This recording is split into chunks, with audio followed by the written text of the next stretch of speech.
I really appreciate everything, and I appreciate you being here.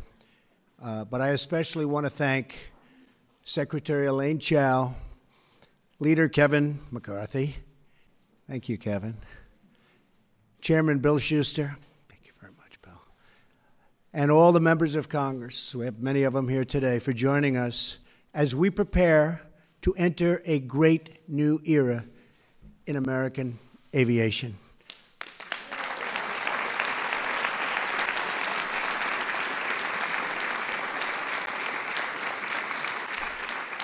It's about time, too, I can tell you. But before discussing our plans to modernize air travel, I want to provide an update on our efforts to fix and modernize vital services for our veterans, our great, great veterans who we all love. For decades, the federal government has struggled to accomplish something that should be very, very simple: seamlessly transferring a veteran's medical records from the Defense Department to the veterans groups and to the VA. In recent years, it has taken not just days or weeks, but many months for the records to follow the veteran. This has caused massive problems for our veterans. I'm very proud to say that we are finally taking steps to solve this situation once and for all. Secretary Shulkin announced this morning that the VA will announce and modernize its medical records to use the same system as the Department of Defense. No more complications. The records will now be able to follow the veteran when they leave service, meaning faster, better, and far better quality care. Okay.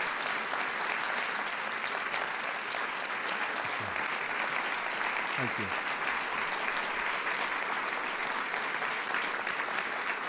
Thank you.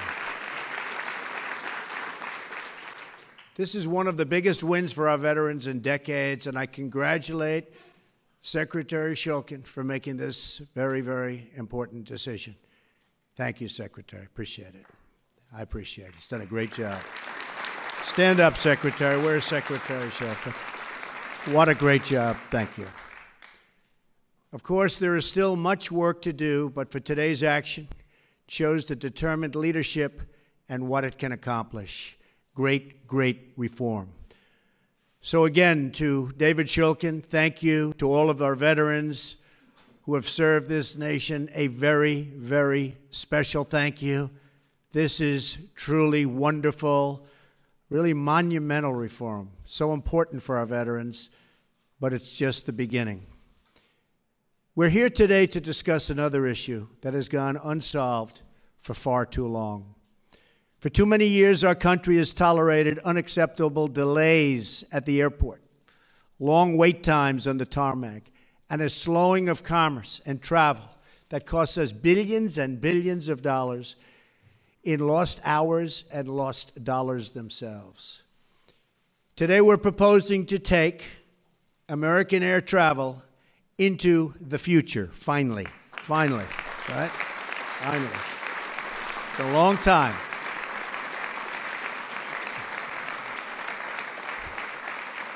We're proposing reduced wait times, increased route efficiency, and far fewer delays. Our plan will get you where you need to go more quickly, more reliably, more affordably, and yes, for the first time in a long time, on time. We will launch this air travel revolution by modernizing the outdated system of air traffic control. It's about time.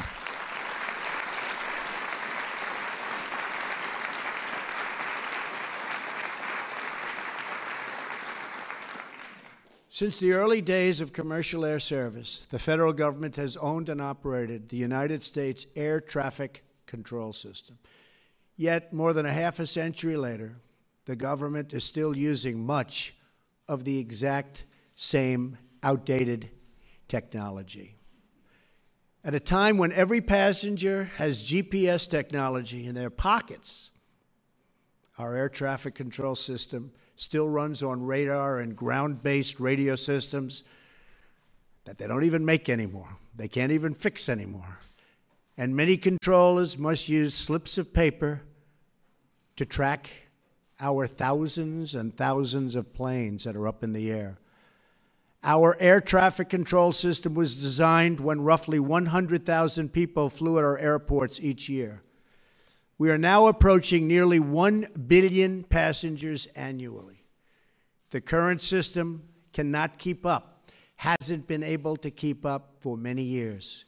It causes flight delays and crippling inefficiencies, costing our economy as much as $25 billion a year in economic output. We live in a modern age, yet our air traffic control system is stuck painfully in the past. The FAA has been trying to upgrade our nation's air traffic control system for a long period of years. But after billions and billions of tax dollars spent and the many years of delays, we're still stuck with an ancient, broken, antiquated, horrible system that doesn't work. Other than that, it's quite good. The previous administration spent over $7 billion trying to upgrade the system and totally failed. Honestly, they didn't know what the hell they were doing. A total waste of money, $7 billion plus. It's time to join the future. That is why I'm proposing new principles to Congress for air traffic control reform, making flights quicker, safer, and more reliable. Crucially, these reforms are supported by air traffic controllers themselves. They're the ones that know the systems that they want. They know it better than anybody. And we have people that don't even call them in the past, but now we call them. I'm also proud to be joined today by passenger advocates, pilot unions, and leaders of airlines and cargo companies who strongly support our new framework and our bidding process. And we're bidding, ideally, to one great company. There'll be many bids, but one great company that can piece it all together. Not many companies all over the United States, like in the past, when they came time to piece it together, it didn't work. They were all different systems. We threw away billions and billions of dollars. I am very grateful that every former FAA chief and chief operating officers and 3 former transportation secretaries, Jim Burnley, Elizabeth Dole, and Mary Peters, stand with us today. Thank you.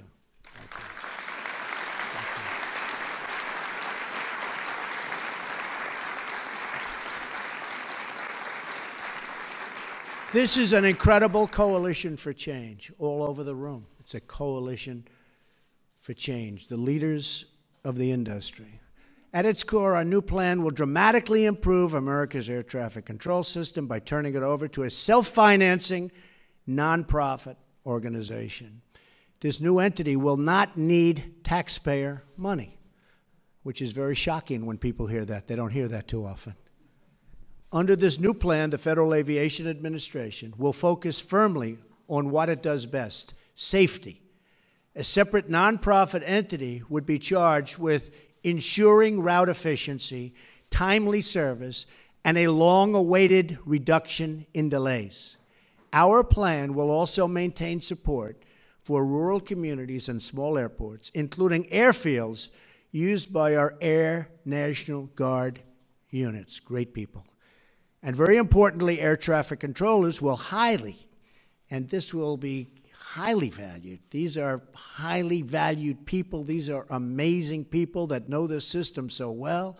And under our plan, they will have more financial security, professional opportunity, and far superior equipment, the best equipment anywhere in the world. There'll never be anything like what we're doing. And other systems are very good. I won't tell you the names of the country, but we have studied numerous countries, one in particular. They have a very, very good system.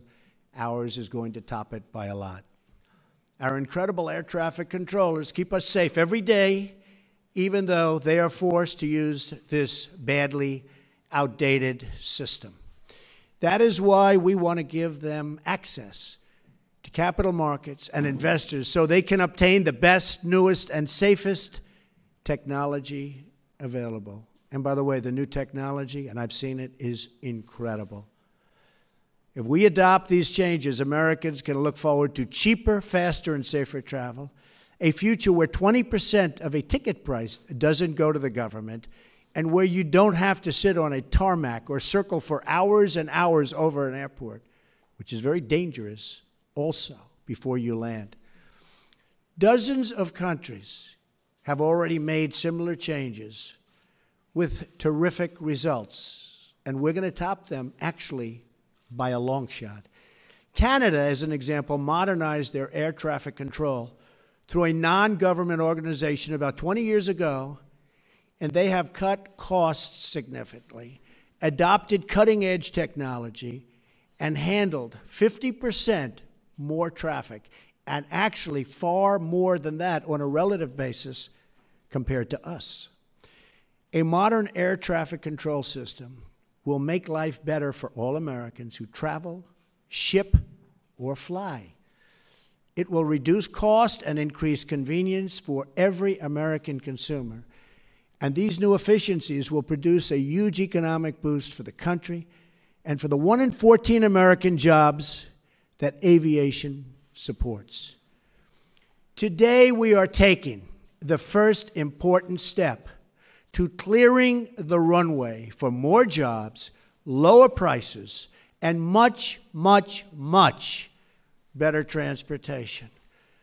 America is the nation that pioneered air travel, and with these reforms, we can once again lead the way far into the future. Our nation will move faster, fly higher, and soar proudly toward the next great chapter of American aviation. Thank you, God bless you, and God bless the United States of America. Thank you. Thank you very much. Thank you.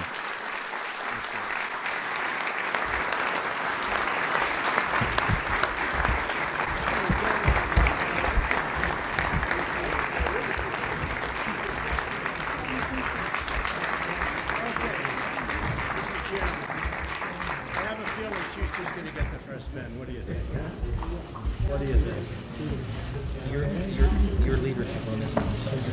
It's going to bring in. Thank you so much. You'll save the money in the first year.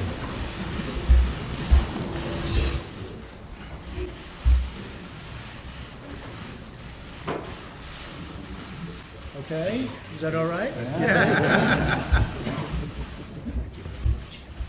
Big question is who's getting the second pen? Give it to you. Put it up. Secretary Chad. Secretary Chad. I think so. You're giving up your pen? Whoa. I said she was politically savvy.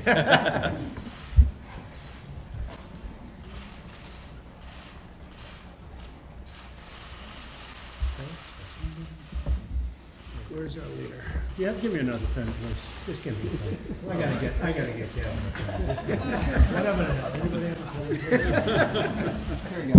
Thank you. Good job. That was the one. We got the.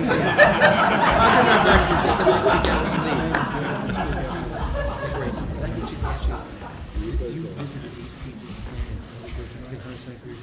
My mother-in-law is turning 100. You'll be signing autographs now. He toured this plant, a 175-year-old plant in Hollidaysburg, Pennsylvania, Planahan. Still in operation, and Planahan's still running, and the mother-in-law. This is constituent service.